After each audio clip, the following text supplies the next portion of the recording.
এই সিজনে যদি আপনি এই চাটনিটা না খেয়ে থাকেন খুব মিস করবেন। আমি আমার এতটুকু জীবনে অনেক ধরনের চাটনি খেয়েছি, তবে এই চাটনিটা এক কথায় অসাধারণ। বানাতেও কোনো ঝামেলা নেই, শুধু ঘরে যদি থাকে আপনার কাছে চালতা আর এরকম জলপাই, ঝটপট এরকম চাটনি বানিয়ে নিতে পারবেন। এই চাটনিটা বানাতে লাগবে এরকম জলপাই, আর সাথে নিয়েছি সুগন্ধি চাল। যে কোনো আতপ চাল আপনি ব্যবহার করতে পারবেন। এই যে আমি এতটুকু পরিমাণে চাল নিয়েছি, মানে 1 মুঠি পরিমাণে, আর এরকম একটা চালতা নিয়েছি।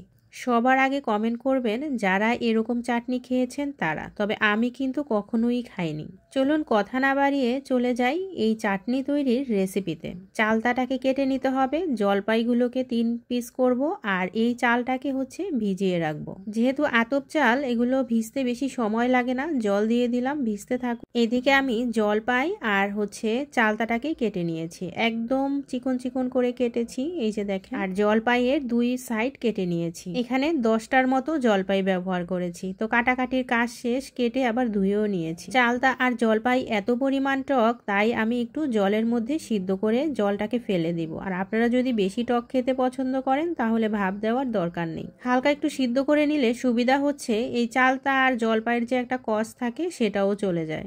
ঢাকনা নিয়ে 5 মিনিটের মতো একটু সিদ্ধ করে নিব। এই যে দেখেন ফুটে উঠেছে। এখন কি করব, একটা ঝাঁঝরি নিয়ে জলটাকে ছেঁকে নিব।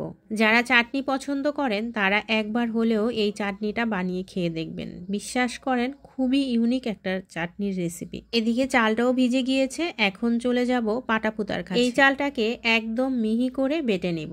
আমি তো বেটে নিচ্ছি, সাথে আমার মেয়েও চলে এসেছে যে একটু সে বেটে দেখাবে ভিডিওতে।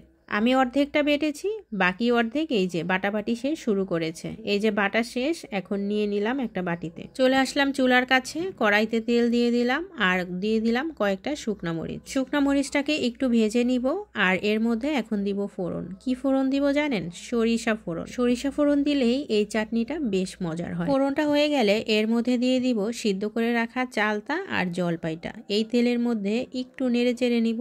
এখানে কিন্তু কোনো হলুদ ব্যবহার করব না। দিয়ে দিব একটুখানি লবণ পরিমাণ মতো। এরপরে তেলের মধ্যে ভাজাভাজি হয়ে গেলে দিয়ে দিব এখানে পরিমাণ মতো জল। জলের পরিমাণটা এখানে একটু বেশি ব্যবহার করবেন।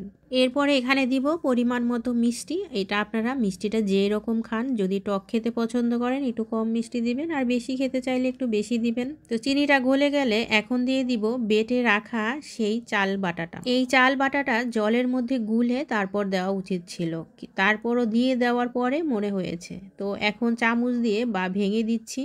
জলের সাথে এই চাল বাটাটাকে একদম মিশিয়ে দিবেন। দেখেন ফুটে উঠেছে। এখানে কিন্তু আমি 2-3টা তেজপাতাও ব্যবহার করেছি। এই যে দেখেন চালটা সিদ্ধ হয়ে গেলেই চাটনিটা কিন্তু একদম রেডি।